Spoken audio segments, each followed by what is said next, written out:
आत्मा को पहचानो। युवराज भद्रबाहु बहुत ही सुंदर युवक था। उसे अपनी सुंदर काया पर गर्व था। वह समय समय पर अपनी प्रशंसा भी करता रहता था। एक दिन वह महामंत्री के पुत्र सुकेशी के साथ घूम रहा था। घूमते घूमते वे एक नदी के किनारे पहुंचे। कल कल छल छल करती सरिता बह रही थी।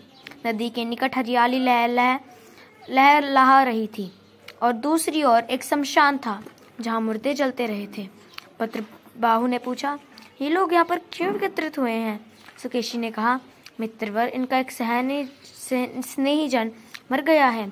ये लोग उसका दाह संस्कार कर रहे हैं। अभिमान से भरे भद्रबाहु ने कहा, लगता है कि वह क्रूर व्यक्ति है, इसलिए उसे जला रहे हैं। यदि सुंदर होता तो सभी सहेज कर रखते।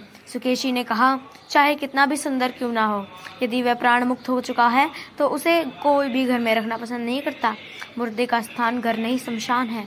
ये सुनते ही भद्रबाहु का दर्प गल गया। वह सोचने लगा, क्या मेरी भी यही हाल होगा? वह इसी चिंता में घुलने लगा। मंत्री पुत्र सुकेशी और राजा ने अनेक प्रयास किए, किंतु युवराज की उदासी कम नहीं हुई। अंत में राजा युवराज को गुरु महाचार्य के पास ले गए। महाचार्य ने कहा, वत्स, तुम इस शरीर के अंतिम परिणाम को जानकर मन ही मन व्यथित हो रहे हो, पर यह बताओ कि जिस भवन में तुम निवास करते हो वह भवन यदि जीर्ण शीर्ण हो जाए तो उस भवन में तुम रहोगे या दूसरे भवन में? गुरुदेव, जीर्ण भवन में कैसे रहेंगे? वह भवन तो बदलना ही पड़ेगा। भद्रबाहु ने सहज ही उत्तर दिया। तब महाचार्य बोले, यही बात शरीर पर भी लागू होती है। यह शरीर भी भवन के सदृश है। जब तक यह शरीर नष्ट नहीं होता तब तक आत्मा इसमें रहती है। शरीर का स्वभाव ही नाश होने का है, इसलिए चिंतित ना बनो, आत्मा को पहचानो।